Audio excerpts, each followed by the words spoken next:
Hi everyone, my name is Rowan Malner, and today I'm going to be talking about children experiencing family instability and the group intervention I recommend for supporting them.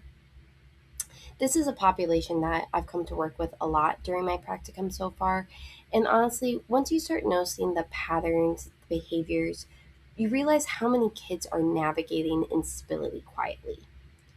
So, today I'm going to walk through who these children are, what they need, what works, and the group model I think best supports them. So, first, who are these kids?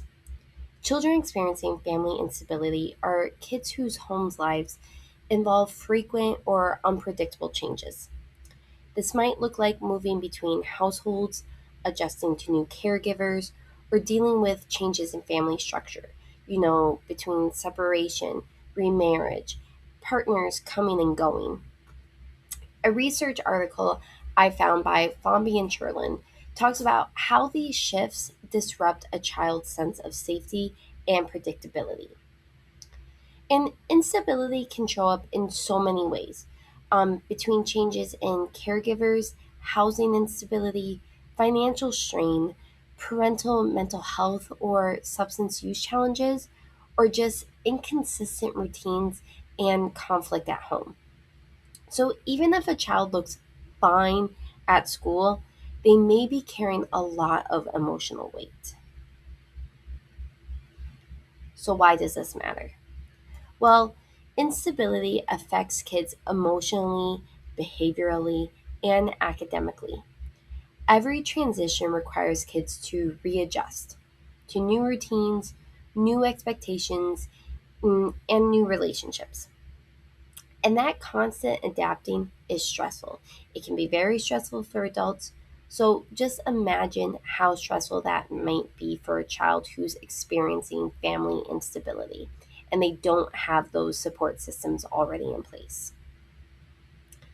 So, research shows that instability is linked to school adjustment problems. There's behavior issues, emotional distress, and difficulty staying engaged. And when kids go through multiple transitions, especially around school changes, we see increases in both internal and external behaviors. And teachers notice this very quickly. Kids may suddenly struggle to focus, they might start to withdraw, they could suddenly start having emotional outbursts or even start missing school. A lot of these behaviors aren't misbehavior, they're just stress responses. Honestly, they are survival strategies that these kids have learned to cope with instability. So, what do these kids need? At the core, they need environments that restore predictability and emotional safety.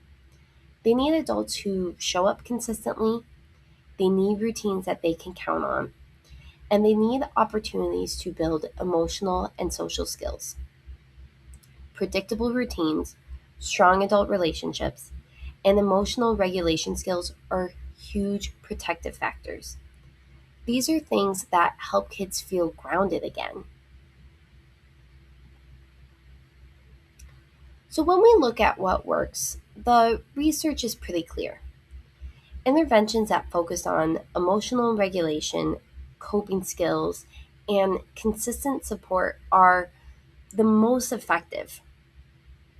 SEL groups give them concrete tools to manage stress and behavior, and they give them tools that they can tap into when they're experiencing some instability. Some of the strongest evidence supported approaches include SEL skill building, supportive and predictable relationships, targeted support during transitions, and parent focused interventions. So the most effective interventions combine skill building with relational support.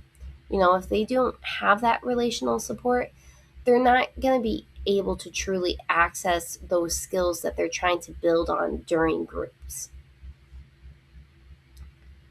So, on the other hand, there are some less effective not strategies, interventions, and these interventions, they fall short.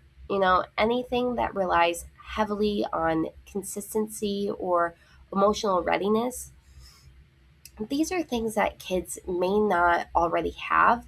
And so when intervention relies heavily on this, they tend to be ineffective. Punitive behavior systems often make things worse because they don't address the underlying stress. Programs requiring a lot of caregiver involvement can be unrealistic when families are overwhelmed.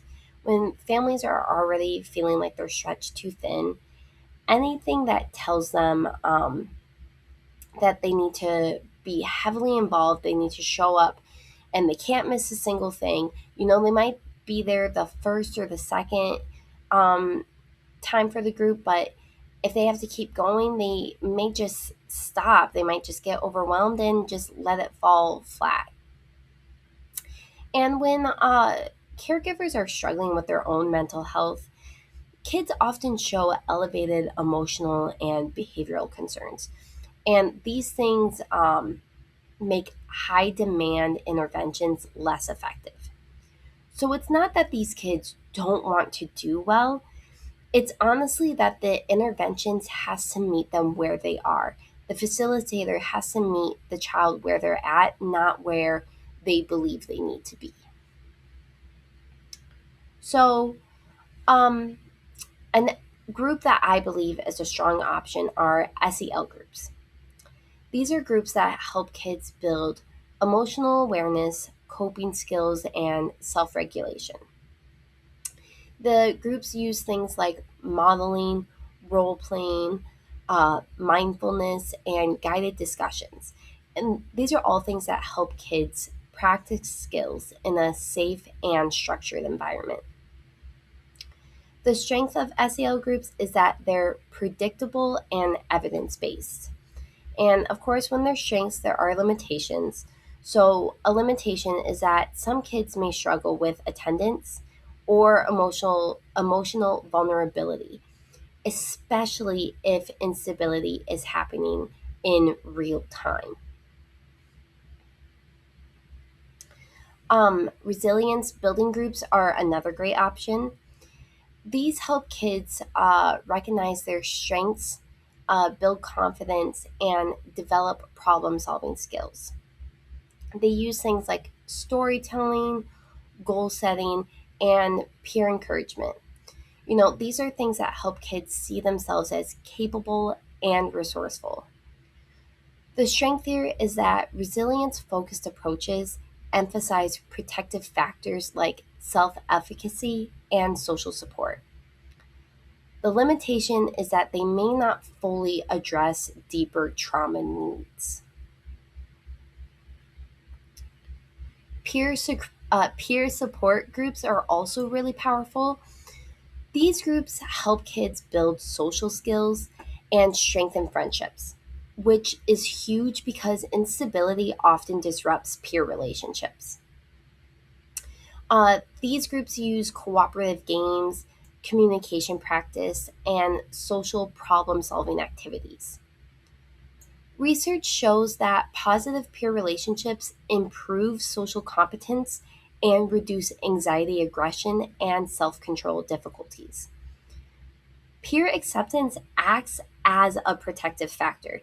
It literally buffers the effects of early stress. The limitation is that the group dynamics can be unpredictable, especially for kids with emotional dysregulation. So, barriers to group success.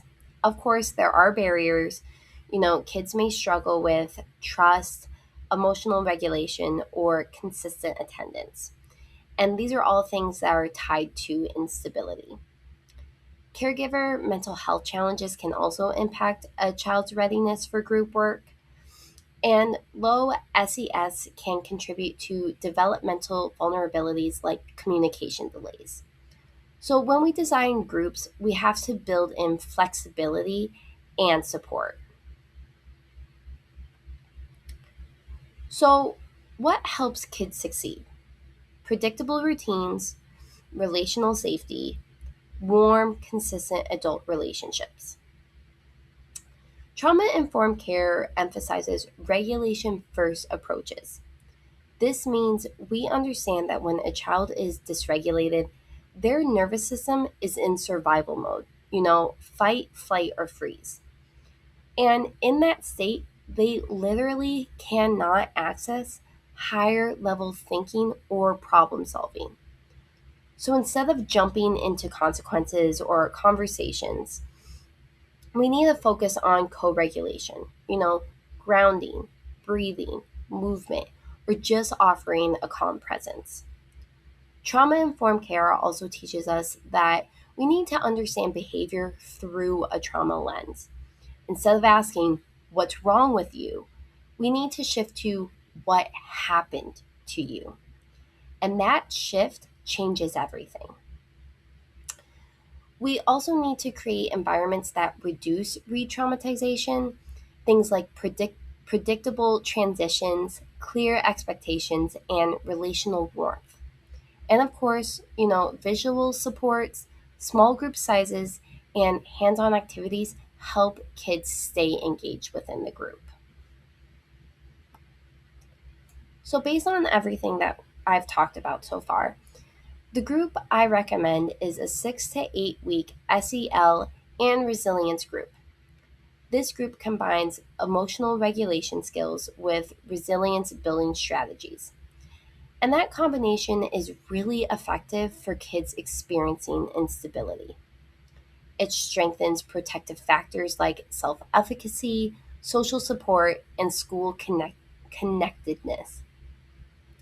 And when we layer in a trauma informed lens, we're supporting kids relationally, emotionally, and developmentally. So, what are the goals of the group? The group is aimed to achieve things like strengthening emotional regulation, uh, to build coping strategies, to improve peer relationships and communication, and to increase school engagement and belonging. These are skills that help kids feel more grounded and capable both in and out of the classroom, the school, out of the group itself. So, this group is designed for students in grades 2 through 5 who are experiencing family instability and showing emotional or social challenges. It will run for 6 to 8 weeks, meaning once a week for about 30 to 40 minutes um, within like what the school will allot for within their schedule. And the ideal group size is 4 to 6 students. Small enough for connection, but big enough for peer learning. To run this group, facilitators need SEL materials, art supplies, coping tools, and a private space. And the way the group is led really matters. So here's where the facilitator can bring in the deeper trauma informed facilitation concepts. Predictable structure. Kids experiencing instability need to know what's coming next.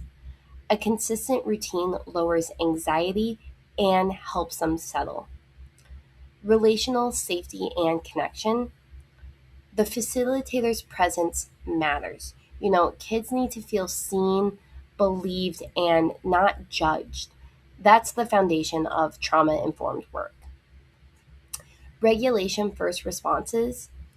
When a child is dysregulated, their nervous system is overwhelmed. So instead of talking or correcting, the facilitator needs to co regulate, grounding, breathing, movement, or just being a calm presence before addressing the behavior. Strengths based language. The facilitator should highlight effort, progress, and capability. Kids internalize language internalize the language that we use with them. And collaborative student centered engagement.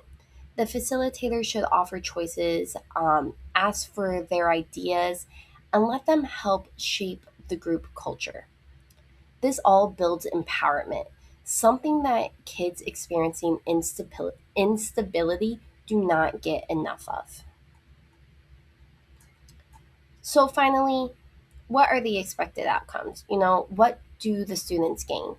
Um, they will get a stronger emotional regulation, better coping strategies, healthier peer relationships, improved resilience, enhanced social competence, reduced anxiety and aggression, and greater emotional safety, and overall improved behavioral regulation. These are meaningful long term skills that support kids far beyond the group setting. So, here are my references from where I got my information. And to just close out, this is a population that really benefits from consistency, connection, and skill building. And when we approach them with a trauma informed, strengths based lens, we can make a huge difference in how they navigate school, relationships, and their overall environment. Thank you so much for listening. Bye.